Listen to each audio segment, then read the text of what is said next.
बिस्मिल्लाहिर्रहमानिर्रहीम। अस्सलाम वालेकुम स्टूडेंट्स, उम्मीद करता हूँ आप लोग खैर आफियत के साथ होंगे। बच्चों, आज के इस पर्टिकुलर वीडियो के अंदर हम लोग एम डी कैट 2023 में from all the provinces electrochemistry के यूनिट से या पोर्शन से जो भी MCQs पूछे गए उनको डिस्कस करेंगे।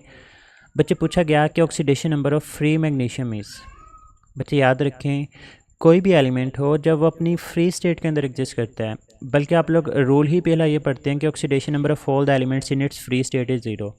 और बच्चे, फ्री स्टेट के अंदर ऑक्सीडेशन स्टेट जो है वो ज़ीरो है। और ये भी याद रखिएगा, फ्री स्टेट से मुराद दो चीज़ें होती हैं।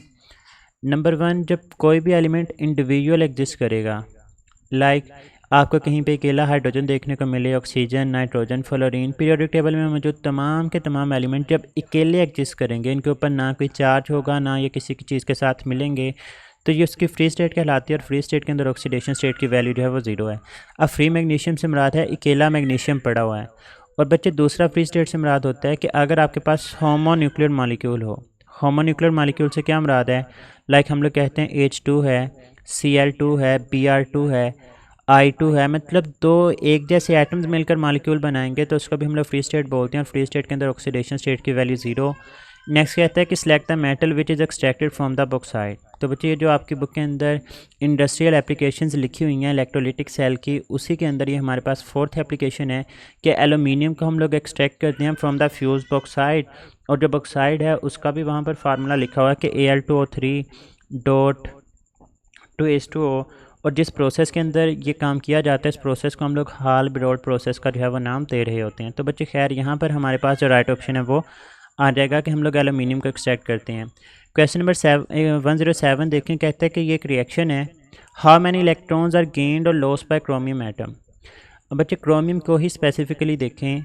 अब Cr2O7-2, मतलब इनकी ऑक्सीडेशन स्टेट्स का जो सम है वो -2 के बराबर आना चाहिए।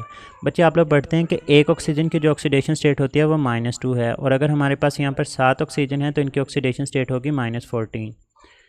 अब अगर मैं क्रोमियम के ऊपर +12 लिखूंगा तो +12 और -14 बराबर आएगा -2 के।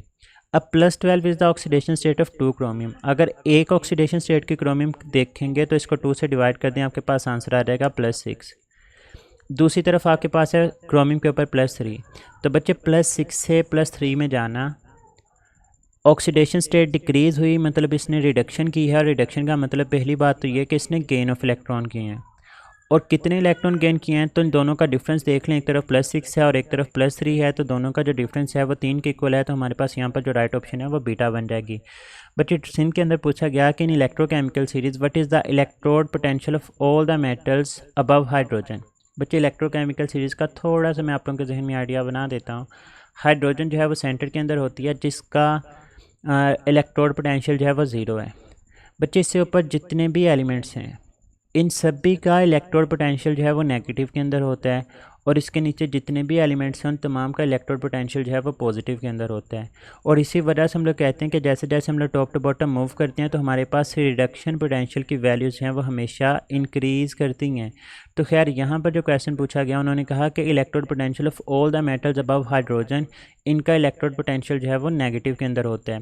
क्वेश्चन नंबर 109 देखें, कहते हैं कि in redox reaction of SO2 with KMnO4 in acidic medium क्या होगा। बच्चे, आपको ये इक्वेशन जो है वो बेसिकली आनी चाहिए। अगर मैं इक्वेशन की बात करूं तो इक्वेशन होती है हमारे पास कि 2 KMnO4 plus 2 moles of water plus 5 moles of SO2। Equation balance मैं आप लोगों के सामने लिख रहा हूँ। अगर इक्वेशन को बैलेंस ना भी करें तो फ़र्क नहीं पड़ेगा, क्योंकि आपका जो कंसर्न है वो ऑक्सीडेशन स्टेट्स के साथ है। तो हम लोग ऑक्सीडेशन स्टेट्स की बात कर लेते हैं। यहाँ पर 2MnSO4 और साथ में बन जाएगा 2 मोल्स ऑफ H2SO4। बच्चे, अगर ऑक्सीडेशन स्टेट्स की वैल्यूज़ के ऊपर फोकस करें तो KMnO4 के अंदर मैंगनीज़ की ऑक्सीडेशन स्टेट है +7।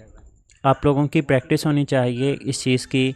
अगर SO2 की बात करें तो एक ऑक्सीजन की ऑक्सीडेशन स्टेट होती है -2, दोनों की होगी -4। तो सल्फ़र की यहाँ पर ऑक्सीडेशन स्टेट होगी +4। अब यहाँ पर आएँ K2SO4, यहाँ पर सल्फ़र की ऑक्सीडेशन स्टेट है +6। MnSO4 पूरे SO4 की होती है -2, तो मैंगनीज़ की ऑक्सीडेशन स्टेट होगी +2। अब बच्चे, यहाँ पे देखें, मैंगनीज़ +7 से +2 में गया, इसका मतलब मैंगनीज़ की यहाँ पर हो रही है रिडक्शन। जबकि सल्फ़र जो है वो +4 से +6 में जा रहा है, मीन टू से सल्फ़र की यहाँ पर क्या हो रही है, ऑक्सीडेशन।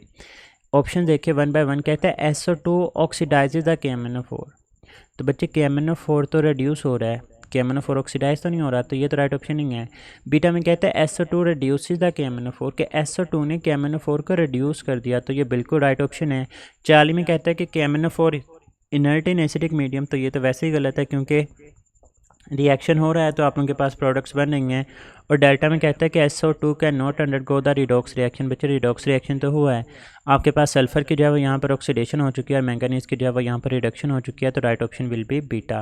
कहते हैं zinc displaces the copper from its solution because.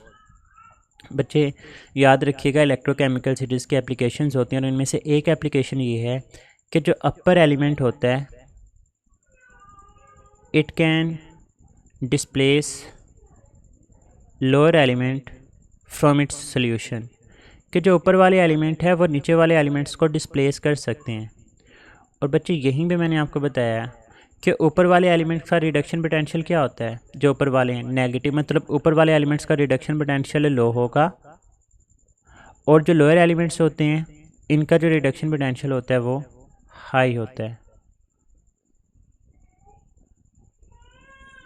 अब देखें, तो मैं दूसरे अल्फाज में ये भी तो बात कर सकता हूँ कि जो लोअर एलिमेंट्स हैं उनका हाई रिडक्शन पोटेंशियल है, ऊपर एलिमेंट का रिडक्शन पोटेंशियल जो है वो लो है, तो हम लोग कह दें कि वो एलिमेंट्स जिनका लो रिडक्शन पोटेंशियल होता है वो डिस्प्लेस कर देंगे किसको, हाई रिडक्शन पोटेंशियल वाले एलिमेंट्स को। अब यहाँ पर उसने कहा कि जिंक डिस्प्लेस कर रहा है कॉपर को, तो इसका मतलब कि लाजमी तौर पे जिंक ऊपर मौजूद है और कॉपर नीचे मौजूद है, और अगर जिंक ऊपर मौजूद है तो इसका रिडक्शन पोटेंशियल जो है वो कम है और कॉपर का रिडक्शन पोटेंशियल जो है वो हाई है। तो बच्चे यहाँ पे हमारे पास राइट ऑप्शन आ जाएगा कि zinc has the smaller reduction potential than copper. नम्स में पूछा गया था कि during the electrolysis reduction always occurs at the. तो बच्चे याद रखें, कोई भी फिनोमिना हो, चाहे इलेक्ट्रोलिटिक सेल हो, गैल्वेनिक सेल हो, रिडक्शन हमेशा कैथोड के ऊपर होती है। जबकि बच्चे अगर वो आपसे पूछ लेता ऑक्सीडेशन, तो ऑक्सीडेशन का फिनोमिना हमेशा जो है वो हमें नोट के ऊपर देखने को मिलता है। तो बच्चे ये हमारे पास डिस्कशन थी regarding the portion of electrochemistry. Still and confusion तो आप लोग कमेंट सेक्शन में पूछ सकती हैं। अपना बहुत सारा ख्याल रखिएगा, दुआ में याद रखना है। फ़ी अमानिल्लाह, अल्लाह हाफिज़।